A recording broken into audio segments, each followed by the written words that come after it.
So first thing we're going to do is we're going to soak we have some dried porcinis and we have some fresh roasted mushrooms. We want to soak these guys really quick with a little boiling water. Okay, get them rehydrated? Yeah, and it's going to create this great liquid that we're going to use later in the risotto itself. Nice, you can use that almost in place of stock. Yeah, it's a wonderful, it adds a great like umami flavor to things. Yeah, really kind of spreads that mushroom flavor throughout.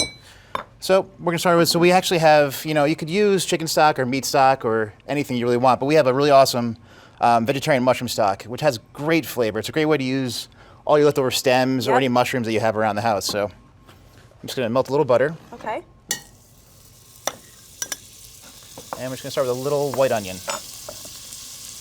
That's really going to form the base along with the dry porcinis and our roasted mushrooms for that risotto itself. Okay. You do garlic in here as well, or just straight onion? Just onion. It's one of those things, I found a lot of Italians, they won't use onion or garlic at the same time. It's either one or the other. Interesting. So for the risotto, I always just use a little bit of onion. And you spent a lot of time in Italy, I understand. Yeah, 3 different times I traveled over there, spent a lot of time with family and just kind of backpacking through the country, kind of exploring and tasting all the food. Oh, I bet you tasted amazing food while you were there. Oh, it was wonderful. Now, it's really almost impossible to find fresh porcinis in this country. They do grow, they actually grow in this area. Pennsylvania's a great state for mushrooms. And I have a mushroom forager that occasionally she will find porcinis around here, which is wonderful. That is. But dried is a great mushroom because they're a little more affordable. They're shelf stable. You can just kind of have them around the house to kind of throw 1 or 2 in a soup or in a stock, and it really kind of just makes a great flavor. It really does. And if you use fresh, then you don't get all that liquid. Yeah. So we're just gonna add these guys right to our risotto. Nice. You just want to toast it for a few minutes until the onions get a little bit of color. Okay. And then we're gonna add our rice next. And the rice, so a lot of times risotto is made with arborio rice. I chose carnellone. It's called the king of rice. It's a more of a medium grain rice. It's got more starch than, say, an arborio. Okay. And it holds up better to cooking. So it's gonna be great for these arancini. It's gonna really hold up, make it really creamy. Make them all kind of stick together. Yeah. I love arancini. And what kind of mushrooms do we have here? So it's a mix of, there's oyster, maitake, shiitake, and I think cremini in there too. All right. And if you're not able to get all those different mushrooms, can you substitute? Yeah, I mean, any mushroom's gonna be fine. White mushrooms, Just a button mushroom portobellos, Yeah, cool. Those are super easy to find for anyone. Yeah. It's amazing. At most grocery stores now, they have, they're becoming more popular now. People are really kind of realizing the health properties of mushrooms, and they're really versatile. Very versatile. So you're kind of toasting up the rice here? Yep, we want to toast the rice because you want to start to break the outside layer of the rice. It's going to help release that starch really slowly, which is what's going to give us that really creamy risotto. It's a very important step. It's critical. So don't skip this. Yeah. You just want to toast it for about 5 minutes until you really kind of start to smell the rice. You want to toast it a little bit, and that's just going to it's going to crack that outside shell. It smells great already. And then we just have a little bit of white wine. All right. It's funny, whenever you cook with an Italian, they always say 1 glass of white wine. And I never really understood that until you actually see them, they actually pour right out of the glass, and it's just the way they do things. Love it. So we're just going to let this white wine cook until it's evaporated off. And then pretty much we'll just add our mushroom stock. And you just want to constantly cook. With the risotto, the critical thing is just constantly cooking or stirring it. Yep. It's going to help that slow release of the starch, which is what's going to yield that really creamy risotto. You don't want it to be dry or clumpy. All the wine's evaporated off, and we're just going to start adding our stock in small additions.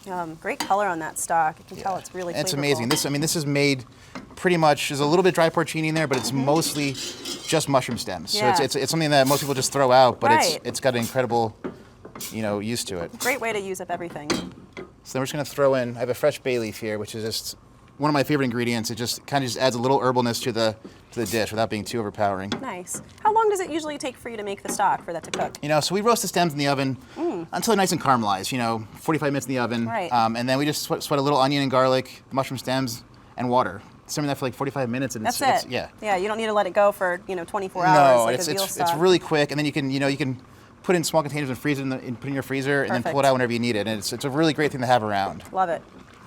So this takes about 20 minutes, start to finish. Again, risotto differs from making other kinds of rice because it's all about that slow addition of liquid. Right.